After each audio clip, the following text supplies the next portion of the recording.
Welcome back, everybody, to the 74th episode of the My Generation podcast. On today, we are once again taking a deeper dive into meditation and yoga-related subject with Chammi Lamata. We had her on the 11th episode of the show and the 1 year anniversary talking about meditation, and we're going to once again revisit that subject and go into even more depth, reflecting on lockdown, how we use meditation and yoga to get through these times, as well as diving just deeper into the subject in general. Chammi, welcome back to the show. Hi Max, thanks for having me back.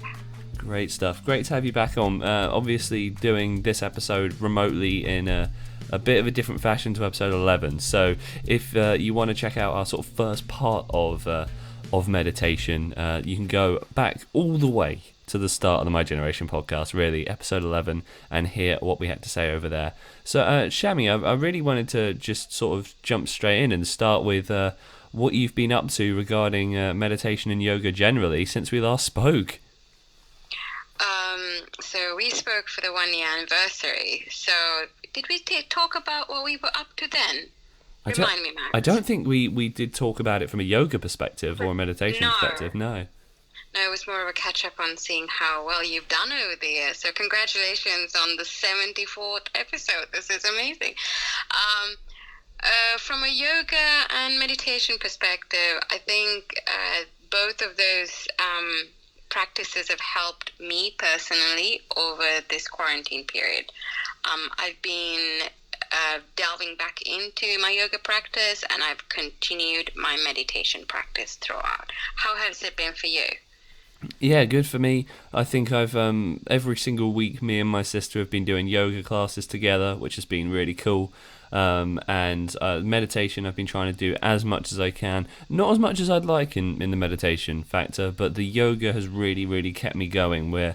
And a really good connection to do it with my sister that I live with. So for context, for those listening, we're recording this on the 22nd of June. Rules in the UK at the moment, we're starting to be allowed to go out and meet, people at a social distance in small groups, but still largely indoors, which is why I want to sort of reflect on what we've been doing for the yoga and meditation time. So yeah, I've been doing a weekly guided class really via Zoom with my sister. So we sign in, there's a main instructor, and then all the other people in the group are doing the yoga along with, and it's different every week, which is really cool. And that's allowed me to connect with yoga in a way that I wouldn't have probably been doing before lockdown. I wouldn't have done group yoga. Is that something you've done, group yoga, or is it usually just on your own?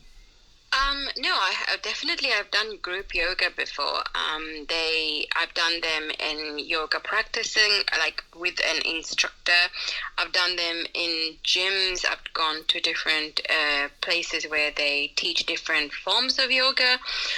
So yeah, I've done that before, but at this moment in time, I've only been practicing by myself, and also following YouTube, actually. I like the fact that you've done it via Zoom. You still have an instructor, and you still get to talk to them, and they can follow your movements. I've just been following it on YouTube. I have a instructor that I follow on YouTube, which we can attach to this end if you like, Max. And I've been following her guidance via a 30-day practice she does. And I've, in the past, so I've been working from home. I believe it's going to be week 13 or 14 now. So it's been, it's been really helpful as part of my daily practice. And having it on YouTube and following somebody from a taped method as such online, it's really helpful with my time. I can pick it up whenever I have that half an hour slot, or an hour, or it could be morning or evening. So it gave me that flexibility. But I think having a group class to look forward to has its own merits, isn't it? Because you could do it with people, like you were saying, you were doing it with your sister. Yeah, and I think having that specific time every week is really good for my routine. especially in terms of having, personal weekly deadlines. Knowing that I have to hit this on a Wednesday, certain things done in a week by the Wednesday when I do the yoga.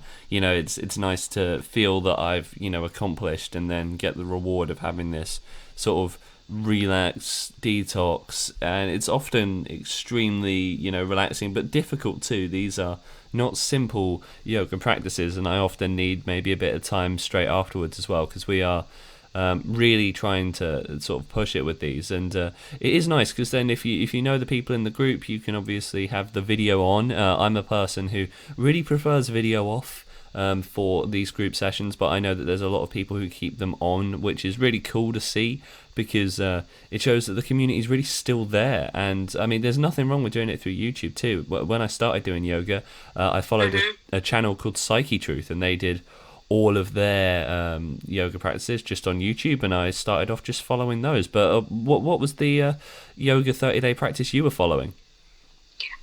It was an instructor. I literally Googled yoga 30-day practice, because when I started out, our workplace made us work from home, so I'm privileged that way.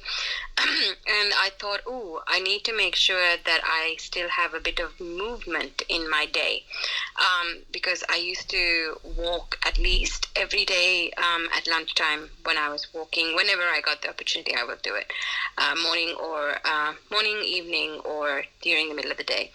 So I needed something of a routine to be put together. So I am going to find her. I always get her name wrong. So that's why I'm hesitant to say her name.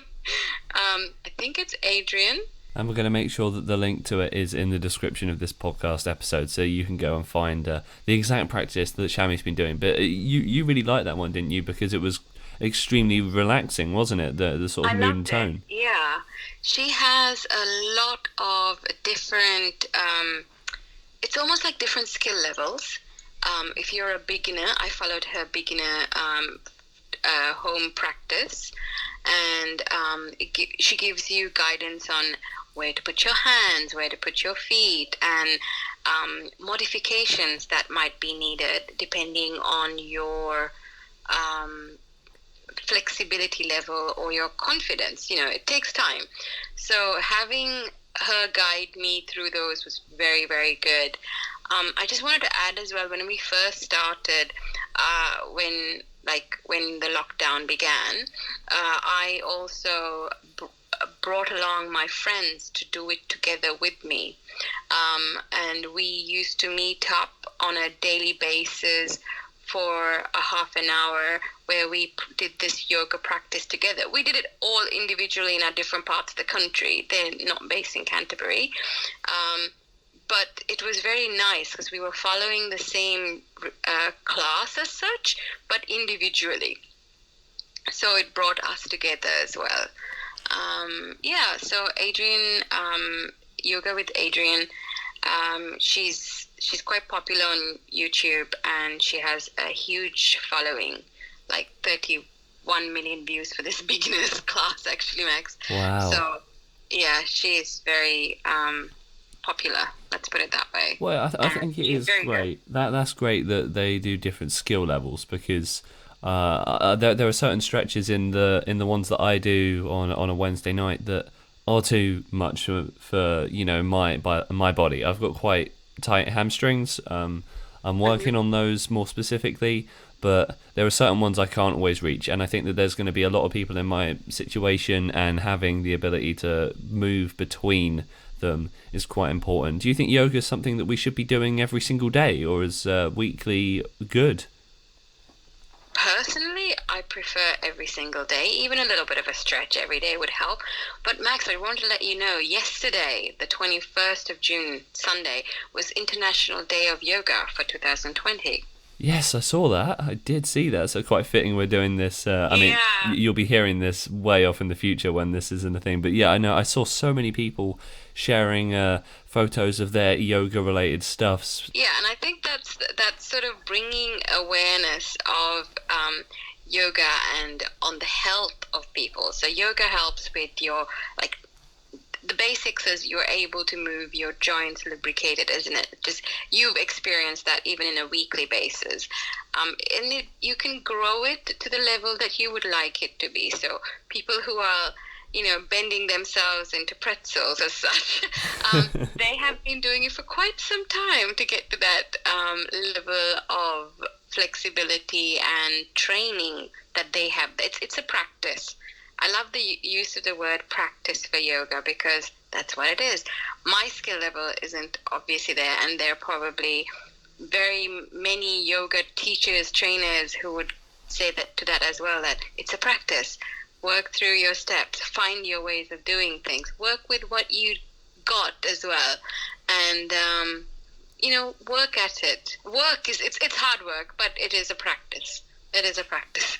And takes time. I couldn't agree more, because I feel like the more I do of it, the better I get. And I used to be a big fan of yoga. I feel like its rewards are fruitful in ways that don't make themselves immediately clear. So, it's definitely, I feel like, improved my posture, my patience, because you have to be very patient with some of the stretches. They can, a stretch that the instructor says will last 20 seconds can feel like 20 minutes if it's a difficult one. So it's certainly helps with patience. Are there sort of parts of yoga that you think have really helped you that maybe don't necessarily show themselves on the surface level?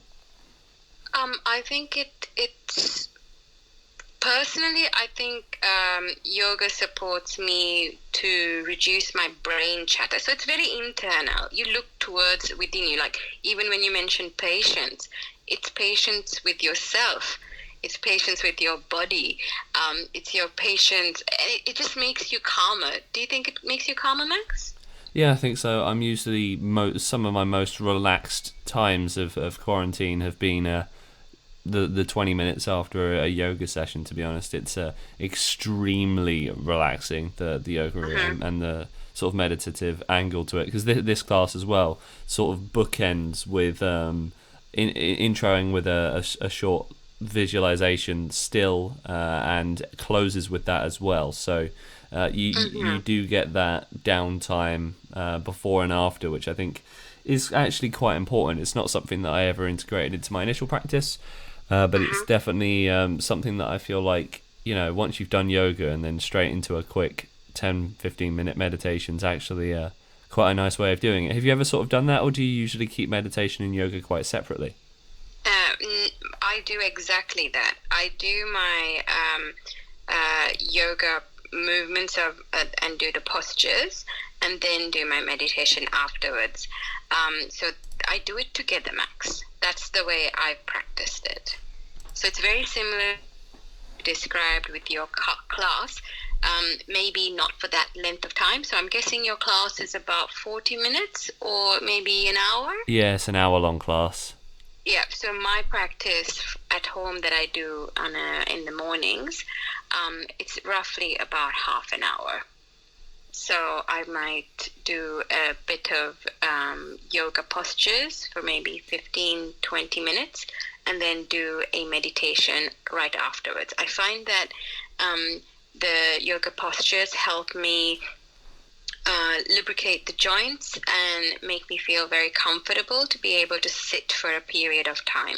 Just makes my spine a little bit straighter, if that makes sense. Yeah, because we both are in positions where we do lots of computer work, which is seated, so you need that alongside, when you can go a few hours without getting up, right? Oh no, we have to move at least every hour, Max. Can't be sitting for a long time. Guilty. But guilty though, totally guilty. I have had moments in a day, of course, I might go for a couple hours without standing. But when you get into that flow of work, I could completely see how that could happen. But it's being conscious. I think yoga makes you connect more with your body and your mind, connect them together and make those feel like you can feel your, when you put pressure on your palms and, do like a downward dog, you can feel the weight on your hands, because normally we don't put that level of weight on our hands, right? So it just gives you that sense of connection, and all of the postures allow you to feel how strong your body is and how it's so well built to do what you need to do with it. So it's actually quite an empowering feeling. Yeah, so true, and so necessary with all that sitting. I mean, yeah, I like what you said about the flow state. I was going to mention the same thing because yesterday I was editing a short film that I had been working on, and I was really really happy with this short film. And the last piece of the puzzle I needed was the music, and when the music came through, all the pieces just started to fall in place in the edit, and I probably was sat there for about 3 hours non-stop, maybe 4, of just. You're in flow. You were trying to get this out. Yes, I can understand that. But it's very important that after that to move, and I feel like just in terms of that movement, I'm quite a pacer. I like moving around my room. When I'm working, when I'm taking phone calls, if I'm thinking, because lots of my work is within the sort of creative sector, so I actually have to spend quite a lot of time doing nothing but thinking about something before I make a decision. So I just, wandering is quite a nice thing as well. And is meditation, would you say, has helped you with that process to be able to be more creative? Do you get bursts of creativity after you've meditated? Yeah, I think creativity for me comes when I'm at my quietest. So the less stuff that's going on, the more clarity I will get on ideas. So I think if because there's less going on in the mind, there's less to think about, and I feel like I have certain times of day where that will come to more fruition. If maybe I choose a few questions that are about myself or the world around me that I want to focus on, then my creativity can really spark. I feel like going in with a stimulant of a question or two that I want to answer or at least ponder, and then quieting the mind, which is something I do in meditation, and then I just carry it across to when I want to do something creative. It just sort of feels quite open. I don't know if you have the same sort of experience.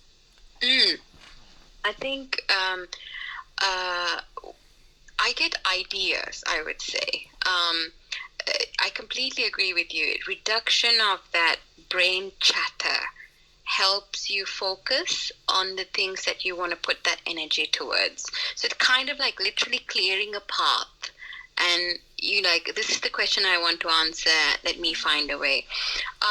I ponder on things, Max. So say if I want to do something and I'm like, oh, would this work? Would that work? But I leave it at the back of my mind. It's not like a decision I need to make right away.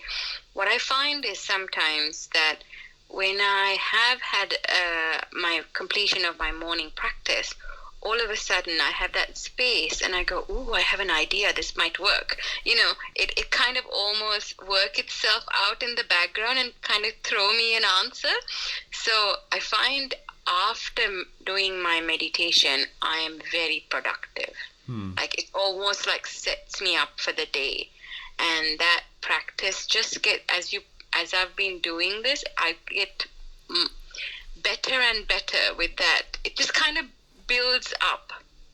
That's how I've felt it, giving me more and more clarity, allowing me to find my answers with a bit more speed, or finding myself being very calm if I have to deal with a challenging situation. For example, I am able to do it with a lot more calmness and love versus being very reactive.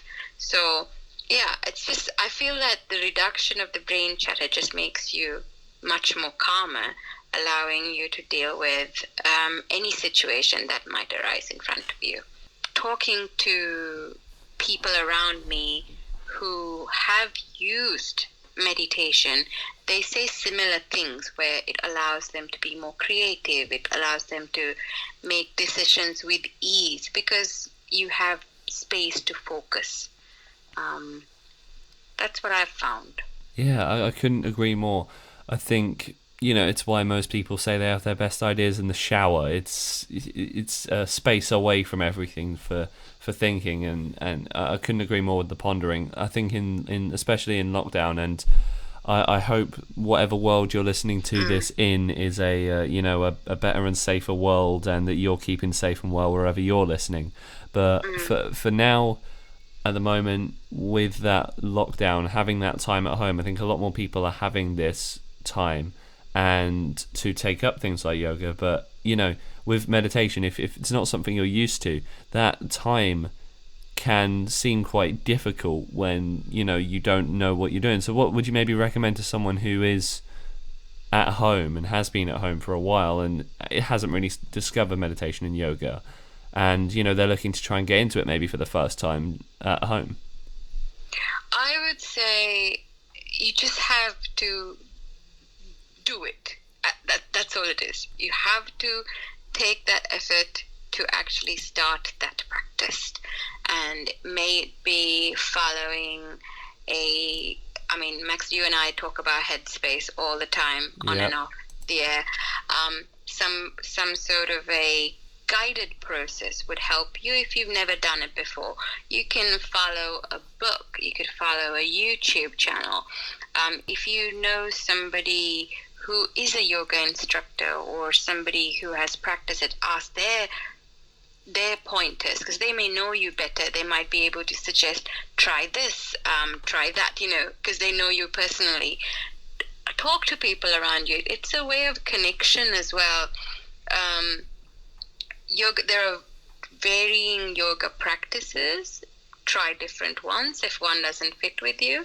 But all of the opportunities to do things it boils down to movement in your body so that it's stronger to support you, and calmness in your mind that allows you to support yourself around from a mental perspective. Because quarantine, what we are going through is something we've never experienced as a whole population on this planet.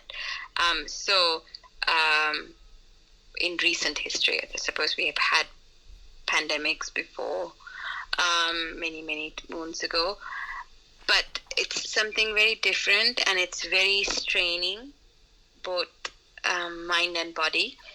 And hopefully taking up a yoga practice or a practice of meditation is only going to support you get through that time.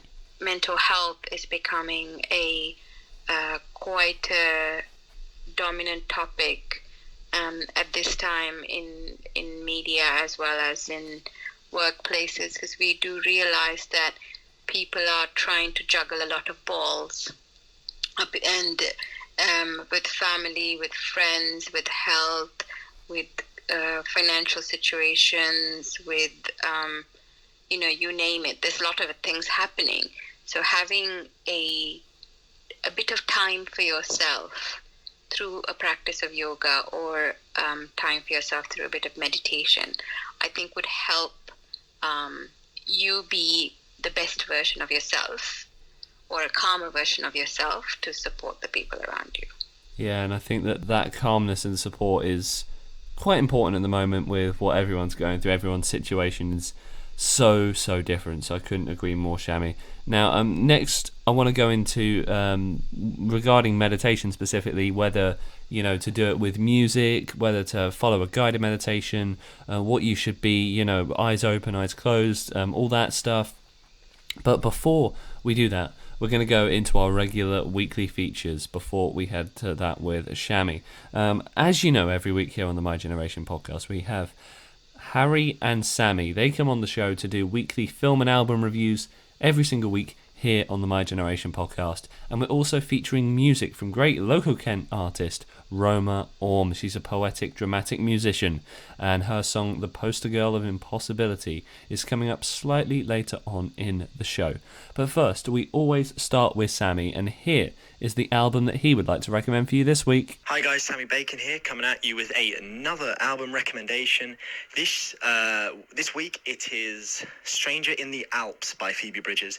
Phoebe Bridgers is a singer-songwriter from America, and she makes this very in kind of indie folk rock kind of stuff with lots of very nicely laid instrumentation, clearly influenced by people like Mark Kozelek and Conor Oberst of Bright Eyes.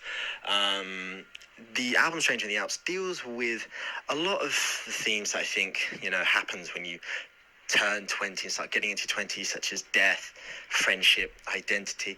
It's a very beautifully told album with Phoebe Bridgers kind of tackling a lot of quite morbid topics, as I said, but I do think it is a fantastic album and a really good listen to. If you're a fan of your indie rock and a fan of your kind of tortured soul singer-songwriters, I guess, I'd really give it a listen. So yeah, Stranger in the Alps by Phoebe Bridgers, recommended 100%. Give it a listen. See you next time. Thank you for that, Sammy, and we'll tune in with Sammy next week to find out what his next album review is. Let me know if you've had a chance to listen to any of the fine albums that Sammy has recommended. Thank you so much for that, Sammy.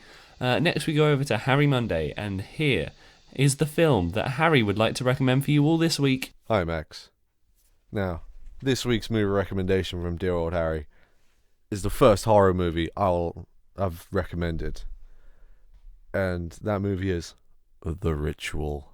Now, I wouldn't blame anybody for not hearing about this. This was very small release, and I only heard of this because a mate heard of this and forced me to watch this.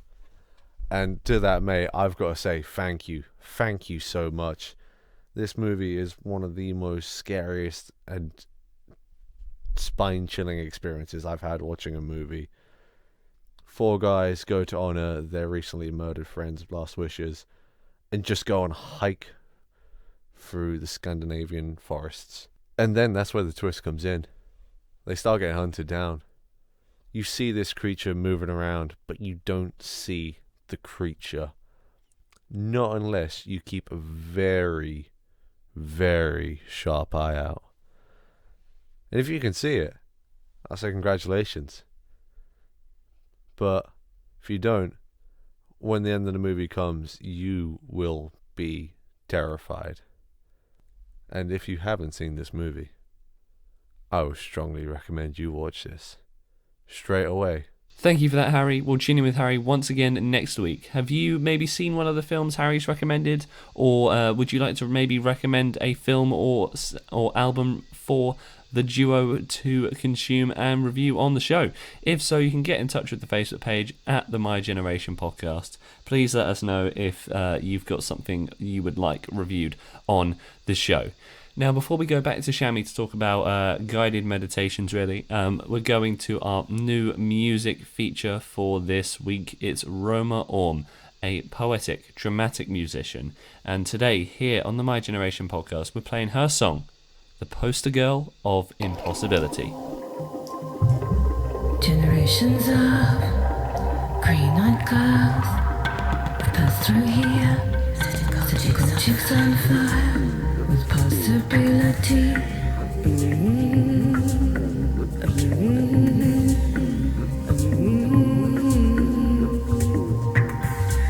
Oh, breathing in the same skin is not good enough for me. I want to be the skin you're in. They all will adore me.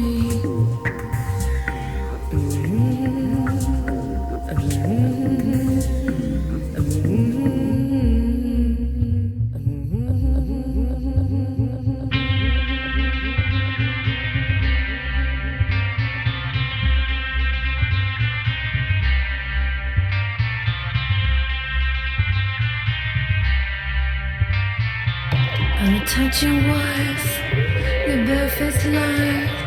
Can't imagine in my wildest dreams why you would want to be me. The poster girl of impossibility. The poster girl of, the poster girl of, the poster girl of impossibility. It sits well with me.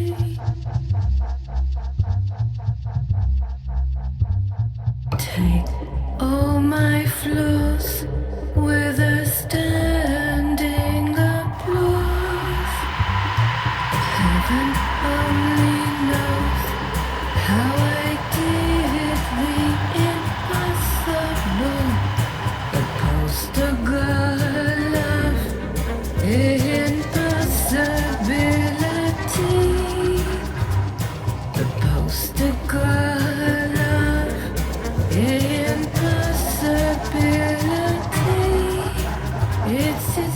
well with me. It sits well with me.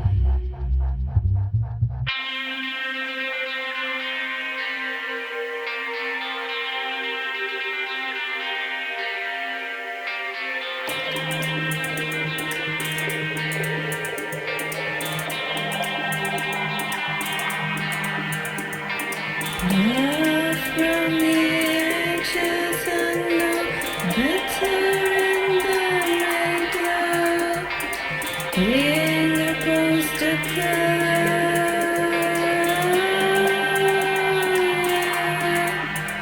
is not a conscious decision. Heaven only knows where it all came from. Must have heard it in me all along.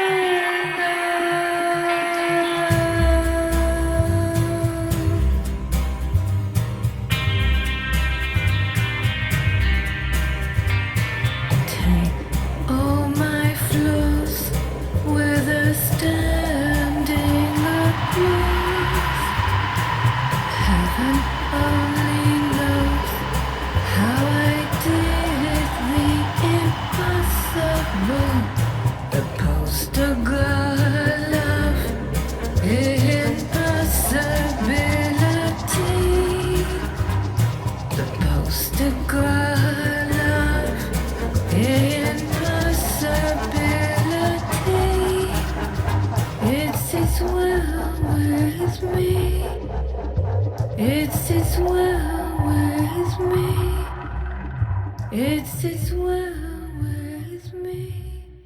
And that was the poster girl of Impossibility here on the My Generation podcast. Thank you so much to Roma Orme for the feature here on today's show. Great stuff. Excited to see what more she comes out with. That was a really lovely song.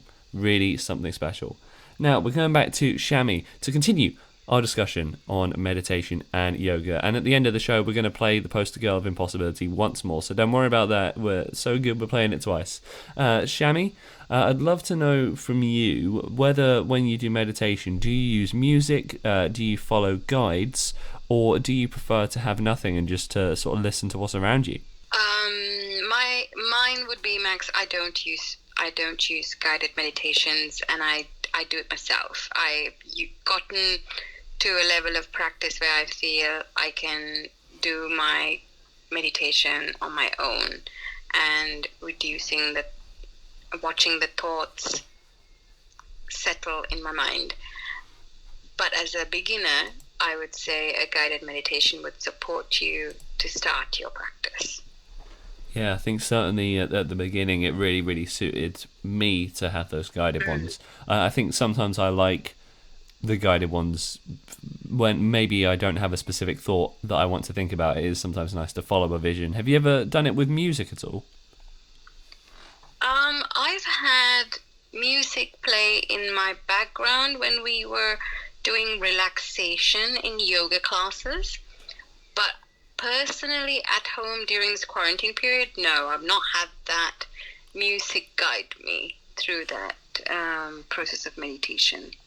Personally, I would say music I've used is only during sort of like a relaxation post-yoga, but it's with a yoga instructor who's guiding us into our meditations, take a deep breath, that sort of thing. Yeah.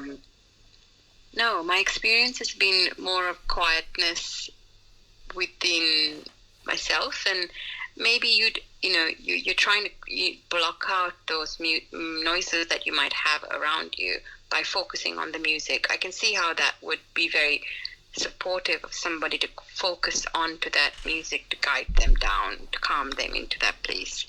Yeah, I guess it depends on your sort of specific situation. If you're living somewhere that maybe is next to a loud road, or just quite a busy place in terms of people around you, then maybe having something to focus on like music is actually quite good. I've tried all three of these. So I'm always really curious to see what other people try. And I know with different forms of meditation, I remember on the 11th episode I mentioned strong determination sitting.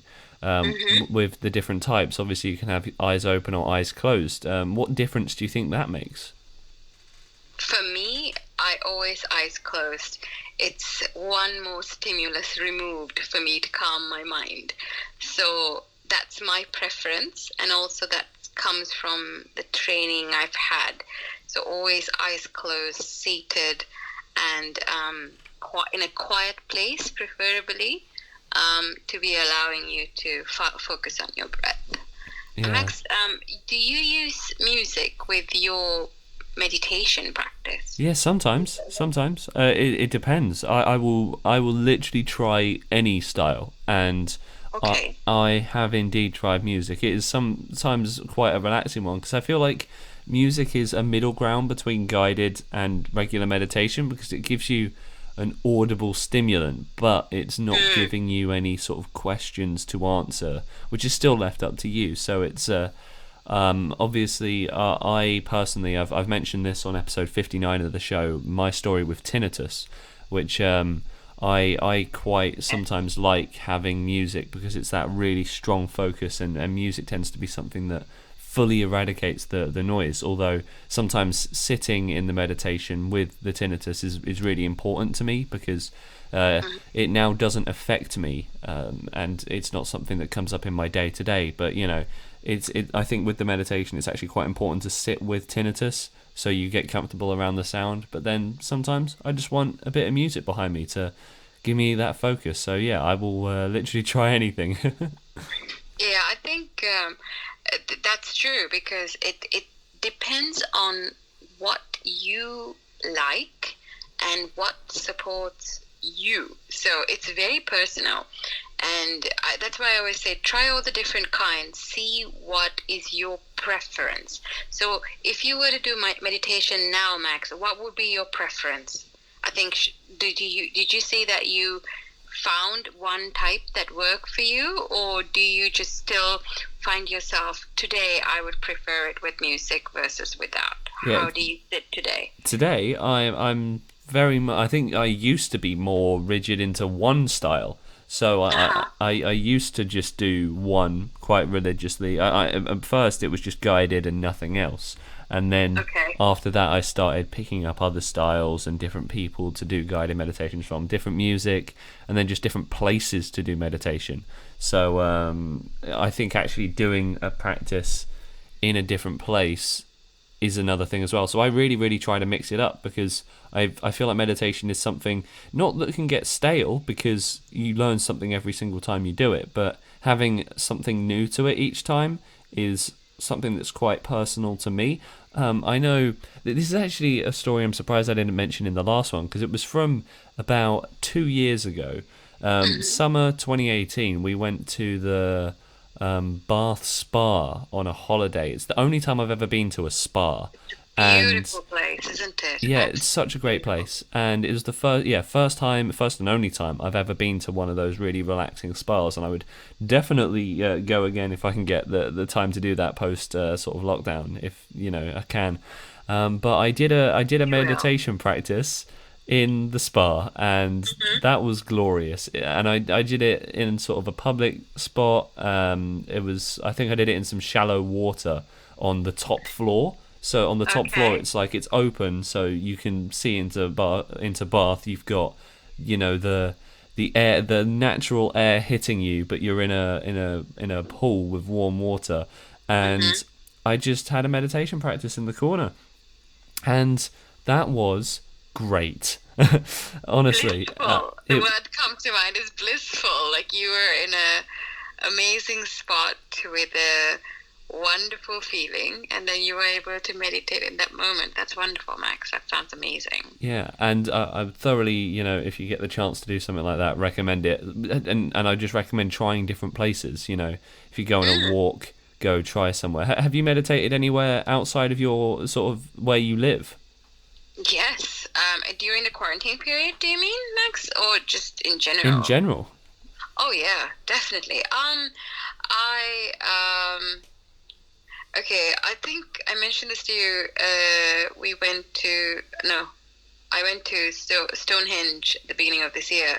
Feels like a long time ago, and it's such a lovely, beautiful scene, and it's full of people wandering around looking at these a point in time, isn't it? It's like all the rocks and the formations around you. I was there, and it was such a lovely like experience for myself, and I just was standing there. I closed my eyes and I took in that breath, and I just calmed myself. It just felt amazing. So I think meditation isn't for me at this point in time something that I need to sit down in one place in a particular way to be able to find that center and peace. So when I even go into, because I do walks around Canterbury, and if I find a lovely green spot, I would sit there and I would like look around and then close my eyes and take a few moments and a few breaths to kind of absorb that feeling. So yeah, I take the opportunity this is because I do my meditation with my eyes closed.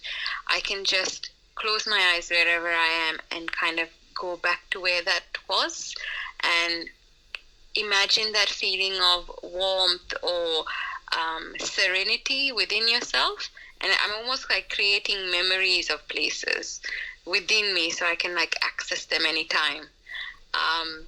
Yeah, I do use that as a tool. It creates beautiful memories. You can, it's quite clear as well because your mind is removed of any of the clutter and the background noises. You could really imagine that place and put a mental picture in because you're so clear. Yeah, it gives a real vividness to it. I mean, I've got a vivid picture of not only what it was like at the spa, but also, you know, what the air felt like, what I could see. What you can feel, because it's all very heightened, isn't it? You can feel everything so vividly is a beautiful word for that. Yeah, and I take it back to my social media retreat I had at the start of this podcast where I went to Brighton, you know, the similar thing where I have a great sense of what it was like there because I had no stimulants. I didn't take a phone. I had it on me, but I didn't use it.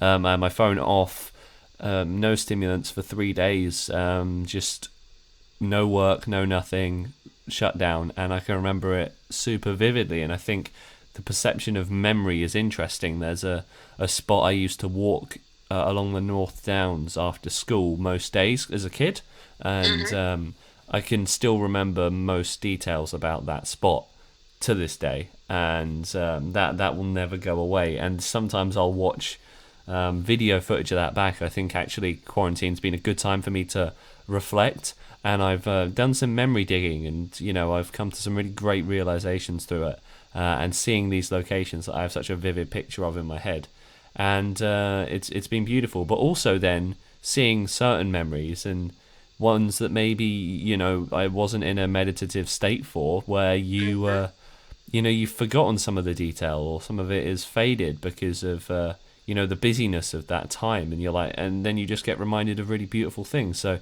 it's crazy how memory works, isn't it? Yeah, I think meditation allows you to process things, and I think can I talk about understanding pain? Is that okay? Yeah, go for it. Yeah, so I think especially in the times that we're in, a lot of people are experiencing large losses, friends, family, all sorts of circumstances, and they're so individual and unique. And I think for me personally, to support the sense of loss that I've had, I think meditation has helped me. Because we can't do a lot of things. Sometimes the challenges that you might be facing are so far away from a distance. Lockdown has allowed us to stay at home for the current circumstance, but you might be traveling to see family and friends on different parts of the country. So in a day, maybe you did that in a weekly or a monthly basis before this. So I'm hoping when this does air, that things would be quite drastically different. But even if it's not, I would say meditation supported myself to come to terms with all of those stresses and the consequential pain they brought as well, because there is, at this point in time, for certain things, there's nothing I can do but support from afar. So the mind chatter and keeping that at bay has been very supportive to have the meditation practice. Yeah, I couldn't agree more. And yeah, being there for people has been crazily important in this time. People reaching out to me who haven't spoken to in a while, and vice versa. It's and sharing those experiences. I think it's one thing this time has done, and again, I hope it's different for you in the future. But it's it's made everyone very open, I think, to talk about the things they're going through. I've noticed a lot more people being emotionally available in a way like never before, because it's sort of pulled back our sense of ego, really, hasn't it? Yes, and I've also found the opposite as well, Max. Interesting. Because some are their coping strategies they may have had previously might not be working. So it requires to be more aware of yourself and speak about it. It goes for myself as well, because you and I know, but we have a fantastic bunch of friends we've met through Meetup, and they are your support systems, but we've not been able to have those connections on a weekly or bi-weekly basis to meet with and talk to personally. So we had to come up with new ways of opening up and talking to each other. And maybe those are effective, ineffective. I mean, nothing beats meeting in person, isn't it? So having to be able to describe your circumstance to people and be clear, and also asking them for help, like, please, can I have 5 minutes of your time to have a conversation with? Whereas maybe you used to just pop in for a cup of tea and have that conversation, because now you need to actually explain why you need to talk to those people, because you're getting them one-to-one versus in a situational context. So having more time for yourself and understanding yourself better, may it be through journaling or having meditation, whatever practice that works for you has helped, I find. Yeah. But they change though, and maybe today journaling might work, maybe, but then keep trying, find your ways to express yourself, and having a clutter-free mind or a calmer mind will enable you to do better than you might have done before. That's how I see it. It's a constant progression. Yeah, and I think it's so true what you said about the way people are having to reach out. So, if you're out with, pre-lockdown, you're out with a group of people and you're all maybe chatting in, say, a beer garden or something, if there's someone you need to speak to or something you need to talk about, there's just a way that people will unconsciously sort of move physically into a point where, you're sat with someone on a quieter part of the garden, area, and then having a chat one-to-one. Yeah, which has happened to me many times. You don't quite get that same thing with online meetups, even though they are great, and I have loved spending time with that great group of friends that Chammi mentioned earlier online. But those situations come up less, so there is a bit more of reaching out to people, like you said. Individually reaching out to them and creating those conversational opportunities. But that might be a little bit scary for somebody who has not done that before. And whereas if you were in a bigger group, you quite just catch that person for 5 minutes and see if that's okay. Whereas now you have to set up a call with someone, make sure they have free time, make sure you have free time, and then be able to do that. So I think it's a progression. So I look forward to seeing everybody again, to be honest. Yeah. But in the meantime, we have to make do with what we have and making sure ourselves are in the best possible place to even support somebody else.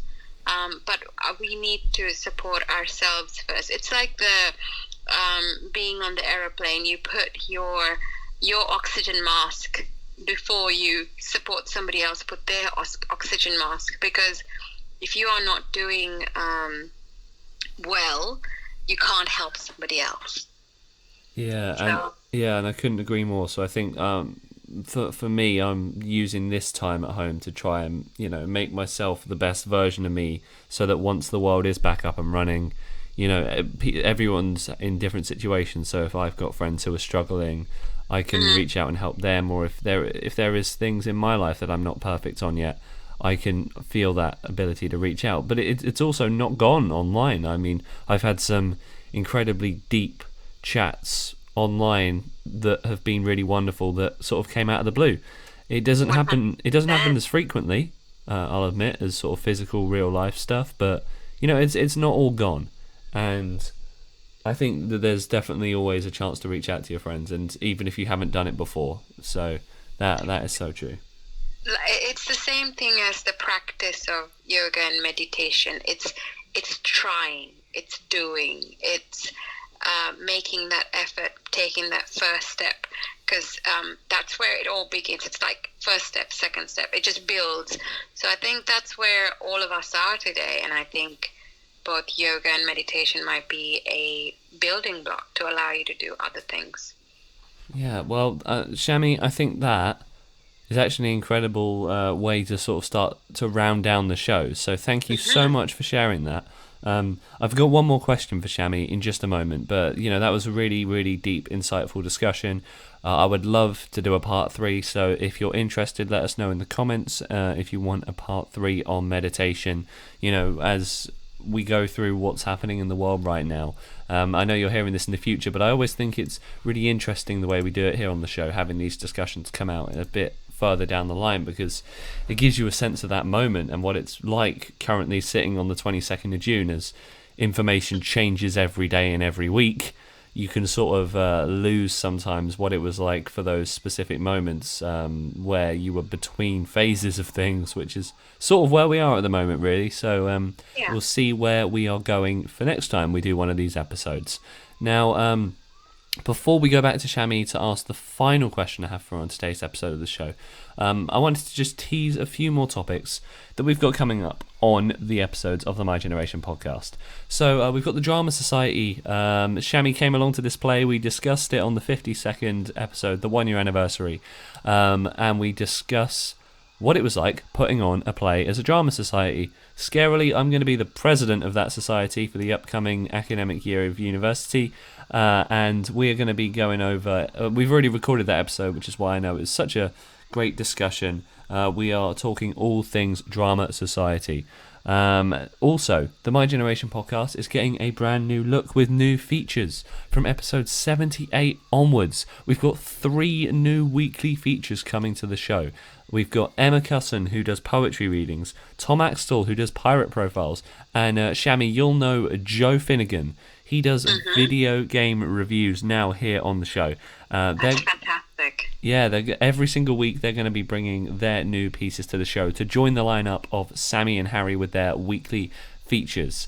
And we're also going to have a new look to the show as well. We're going to have a navigational menu on the YouTube videos. So if you're watching the My Generation podcast on YouTube, you'll be able to easier navigate the content of the episode. So if you're listening on Soundcloud or Spotify and you want a more comprehensive look, go from episode 78 onwards. We're going to have a much better guide through what we talk about in each episode. So I'm very excited to share that format. We're going to be test driving it on episode 78 and then all future episodes. The first episode that we're going to be doing with a guest in that format will be Aaron Frith. I know Aaron. He is in fact, I used to play football with Aaron all the way back in school. But he is a jazz and swing singer who has appeared on Britain's Got Talent, which is incredible. He's performed in front of Simon Cowell, all of the incredibly talented people on Britain's Got Talent. It's amazing. I mean, if you search Aaron Frith Singer, you'll find his audition, and very excited to share. We've already recorded that episode. It was a really good one. Very excited to share that on the show in just a couple of weeks. And we've got Leo Wolf, who we had on, I believe, the 19th episode of the My Generation podcast. He is sharing his love of Star Wars figures from the 70s and 80s. So quite an eclectic mix of episodes coming up on the future of the show. Now we'll go back to Chammi in just a moment to wrap up this week's episode of the My Generation podcast, but there are future topics I still would love to speak to people about. In quarantine, one thing I have been trying to do is learn to cook. I'm a terrible cook. I've been trying my best with a variety of success, to be brutally honest. Some good, some not so good. I would love to speak to a chef of any description. If you're between the ages of 18 and 35 and you're based in Kent and you wanted to talk about your work, I would love to. So please do get in touch with the Facebook page at the My Generation podcast. Again, if you're between 18 and 35. Now, Chammi, to close the show, and as I'm speaking, Shammi's just popped through some links as we're recording. So I'm going to make sure all the links to all the good stuff we've mentioned in this show are put down in the description of this podcast episode. But Chammi, the last question I ask at the end of every My Generation podcast episode is what do you think you've learned by talking about meditation and yoga on this week's episode of the show? What I've learned is, Max, you have continued your practice. I'm really glad to hear that. I would also say that talking about yoga and meditation is important, especially being the World International Day of Yoga being yesterday. It's just so timely that it's a practice, and I personally will continue to do this and hopefully provide some information and inspiration with our conversation we've had to your listeners to pick up the opportunity to meditate, hopefully giving them some support with what they're doing. So I know we've been speaking for a few minutes on this lovely topic. I'd like to hear from, Max, all of your viewers. What kind of practices do they have? What kind of versions of meditation or yoga that they might be doing? Because we've spoken about our experiences. It would be really nice to hear about everybody else's experiences. They might have some pointers for us to help our practices improve. So I'd look forward to hearing back from all of your listeners. Yeah, because I'm by no means an expert, so please do get in touch. Neither am I. We're all in this together. So it would be lovely to hear back on what your experiences are. Anybody who's listening out there have resources that we could let all Max's listeners know as well that might be helpful, because I'm only looking at it from a perspective of myself and what I've been exposed to. So it would be really nice to hear your thoughts as well. Yeah, so please do get in touch. We've got comment sections open on YouTube and SoundCloud, and if you listen through Spotify, you can always get in touch with the Facebook page at the My Generation Podcast to let us know what your yoga and meditation practices are, and we will definitely mention all of them in part 3 if you would love to see that episode. Such a great way to close. Thank you, Chammi. And if you like what you hear, then follow the links below to what Chammi has recommended. And if you've got your own meditation practices in place, go for it. And yoga, I think they're both just as important as each other. Chammi, thank you so much for coming back on the show. Thank you very much for having me, Max. It's really, really great to speak with you once again about meditation. So that has been Chammi Udlamata's story. And if you want a part 3 of meditation, let us know in the comments, because as the world is chopping and changing, there's always more stuff for us to talk about, and especially as we continue our practices going into the future of things we learn and pick up. So that concludes this week's episode of the My Generation podcast. To close off once again, we're going to play Roma Orme's The Poster Girl of Impossibility. Thank you very much for listening, and it is a goodbye from Chammi. Goodbye. Thank you. Thank you very much for listening, and it's a goodbye from me, and we'll tune in with you next week for the next episode of the My Generation podcast. Generations of green-eyed girls have passed through here, setting chicks on fire with possibility.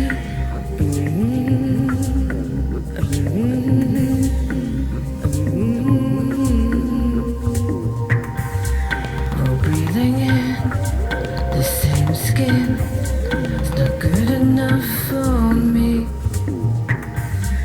I want to be the skin you're in, that you will adore me.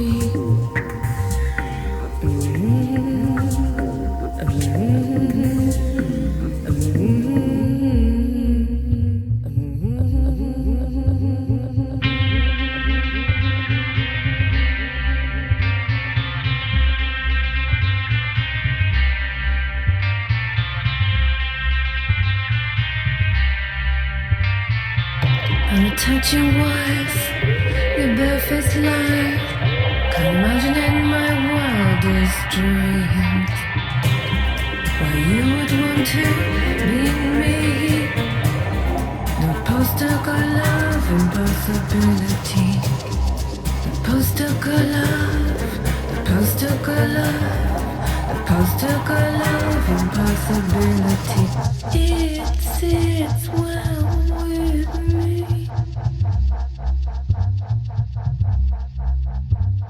Take all my flaws with a standing applause.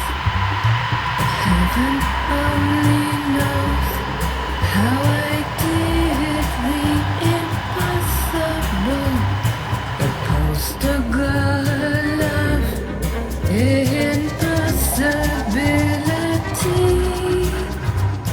The poster girl love, impossibility. It's well with me. It's well with me.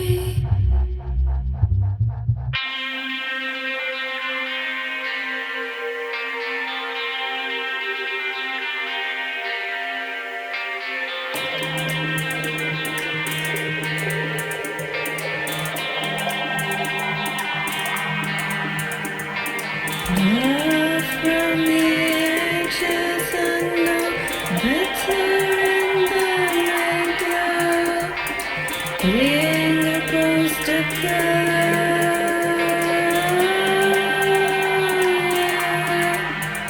is not a conscious decision.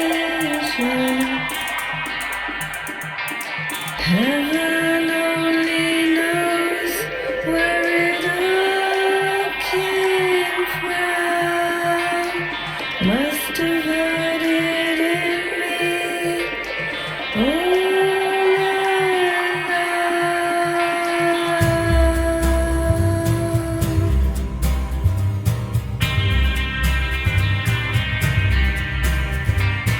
Take all my flaws with a standing applause.